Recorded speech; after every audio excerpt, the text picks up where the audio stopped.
I think we will be parting ways with the young men for now, and the graybeards are going to stick around and talk about Get Off My Lawn. By the way, I was just thinking, Jonah, I know you've got Haley disclosures you have to do from time to time. I think you should just say Google it. and that should cover it all. For the record, my wife has not worked for Nikki Haley for over 2 years, and it's not like they are on the exact same page about everything. But yes, my wife worked for Nikki Haley, worked on 2 of her books as a ghostwriter, was her speechwriter at the UN, and has a warm relationship with Nikki, if not necessarily with the campaign. Yeah. All right, Jonah, thanks for explicating on the thing I was trying to avoid. Chris, I enjoyed your piece, and it reminded me of a story that I know I've told too many times, but some people probably haven't heard it, so I'll tell it again. I was at a dinner party being hosted by Larry Kudlow, and it was the 2012 Republican convention. I love this already. There was a guy there who was going on and on about what an anti-establishment guy he was. Now the establishment hates me, and I'm always at loggerheads with the establishment. And eventually I said, "You're the chairman of your state Republican Party. If there's an establishment, it's a big state too. It's a big state. And if there's an establishment, it's you. I mean, that's what establishment means." But your piece was interesting in this sort of, elitists against elitism thing, or elites rather against elitism. This idea that people try to demonstrate their genuineness, which is a kind of virtue, by emphasizing their lack of virtues, their, smallness, their pettiness, their bad manners, their low tastes, that sort of thing. So hit us with your thesis. Well, a lot of this is purloined Goldbergery. The idea of, I don't know if you guys saw, somebody did a video about Ted Cruz. All the time Ted Cruz has said podcast. And it's just Ted Cruz. We call it a butted sot, just Ted Cruz into Ted Cruz into Ted Cruz into Ted Cruz talking about his podcast. We call it a what? A butted sot. Sound on tape, sot, butted sot. Sounds like something terrible that happens to you in British boarding school, but go on. Well, it's not bad. It's just you have to get used to it, Jonah. So all of this wall of Ted Cruz sound, and then at the end they just pull a clip of Cruz saying, "Grifters gotta grift," or "Grifters gonna grift." Ted Cruz, your piece about Josh Hawley and his love of the drive-through worker and fast food, the fast food employers, in your line, I believe, was that he must have learned about that at the bank where his father was president. And so banks have drive-throughs.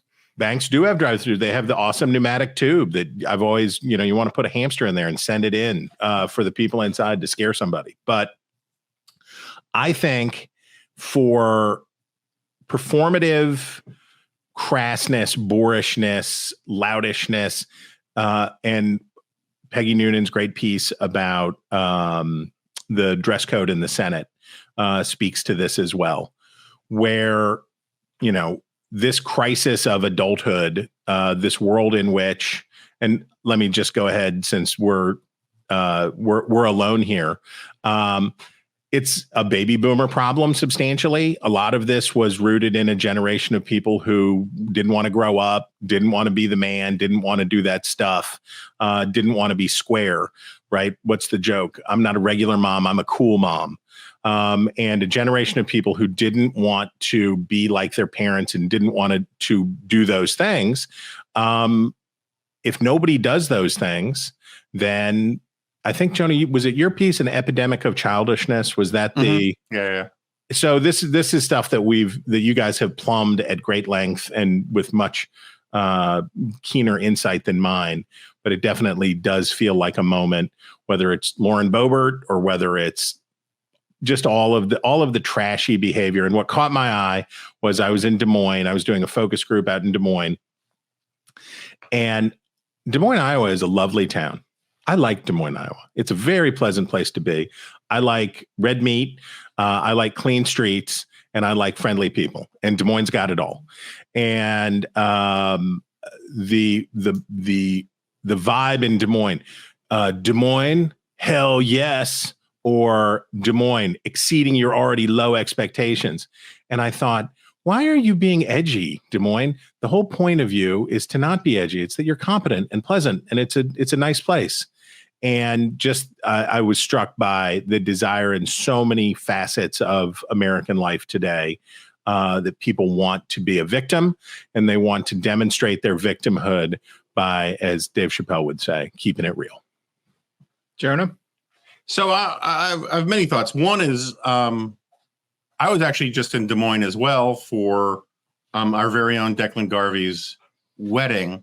Oh, and nice. It was arguably the sweetest wedding I've ever been to in my life. It was adorable. It was lovely. It was charming. Utterly, as bespeaks the town of Des Moines, or as befits the town of Des Moines, utterly without irony. Yes, it was a sincere event, religiously, romantically, in every other way, and that's one of the reasons why your piece resonates with me. But I want to put it to you guys, and I'm kind of curious what Kevin thinks about this. So we all have been struggling with the era of horseshoe theory. It kind of pisses us off that we have to have there has to be merit to horseshoe theory these days. This idea that the two sides are becoming like each other. And as someone whose first book, Liberal Fascism, was very much opposed to the concept of horseshoe theory in very specific theoretical ways, it's particularly painful for me. But I think that this thing about this sort of being authentic, this obsession with being anti-elitist, even among elites. I mean, you left out that Ted Cruz's wife is a managing director of Goldman Sachs, and he went to Princeton and it was a clerk for the Supreme Court. The idea that Ted Cruz isn't a member of an elite is just one of the dumbest friggin' things, you can possibly assert. Doesn't mean he's wrong about stuff, except when he starts talking about how he's an enemy of the elite. But I think one of the things that makes horseshoe theory difficult for a lot of people to grasp or to concede in our current moment is that the accents and the vernacular of this stuff makes us miss the obviousness of it. And so, for example, if all of the Republicans who are doing this, I'm against the elites, I'm not a member of elite stuff, had thick Etonian British accents and were speaking in the classic British language of prolier than thou, we would all immediately recognize what we're talking about here, right? Where you have these guys who are like fifth generation Oxford or Cambridge guys talking about their simpatico-ness with the common man and how they're opposed to the ruling classes and all these kinds of things. But because it comes with a drawl and a twang, and because it checks the boxes of all sorts of cultural shibboleths, and because we don't have a history of class consciousness here the way the Brits do, we let a lot of right-wing elites play the exact same game that snotty Jeremy Corbyn types played in Britain. And it just goes over our heads and we don't notice it. And I think that that's something that deserves more of a Kevin Williamson treatment than I can give it. Well, maybe I'll work on that. I was just thinking, it reminds me of a story of our friend Charlie Cook, who had a very fancy Oxford accent long before he actually went to Oxford, apparently. And when he was a youngster, he was working at a drive-through window at McDonald's. and this very, very fancy accent. And people would apparently just give him all sorts of grief for it. And they'd say, well, you're a bit posh, aren't you? And was he supposed to say no? So he said, well, yes, I am. And I can't do the Charlie accent, but he can't really do an American accent either, although his American accent is better than my British accent. Yeah, the accents are funny that way because it's a particular weird thing with Texas politicians who feel the need to heighten the stereotypical Texanness. Right. So like George W. Bush, who was a fine man, and I don't really know him, but I like him. And I think he was a pretty good president and a decent person. And I have no idea where that accent comes from. Mhm. You know, it's supposed to be an accent from Midland, Texas, which is, you know, not far from where I grew up. Nobody I've ever heard talks that way. I don't know anyone who talks like Ted Cruz or Rick Perry. And in private, none of these guys talk like that, by the way. Yeah. In private conversation, Rick Perry sounds like a normal human being. Ted Cruz sounds like a pretty normal human being. Sorry. And George W. Bush sounds like a pretty normal human being. But you put them in front of a camera and they start doing this howdy doody Texas, I'm the new sheriff thing. And it's all very kind of weird and disturbing. I was upset with the Lauren Boebert story just because I wanted my getting kicked out of a theater story to be the, you know, which is still a better story. Her story is awesome, but You know, Google it. You know, Google the it. New York Post endorsed me for mayor that year, and even though I was not actually a mayoral candidate.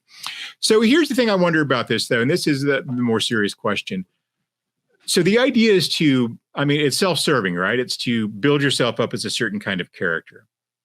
That's how people play politics now, because politics has become partly a role-playing game, partly a sort of weird, embarrassing form of public therapy. But if the idea is to play a character, it seems like there would be very quickly a point of diminishing returns for playing the same character as everybody else. Mhm. Like, you know, Lauren Boebert and Marjorie Taylor Greene are like when they switched out Darren on Bewitched. You know, they're the same character, there's different actors in the same role. It seems like if you really wanted to set yourself apart, you would run the opposite way at this point and lean into some other sort of thing, whether it's, you know, some kind of personal virtue or, you know, some sort of refinement or something like that, just because the pro lane is pretty crowded. Mhm. And it's getting really hard to distinguish yourself in that. I mean, you're not going to be a bigger cretin than Matt Gaetz.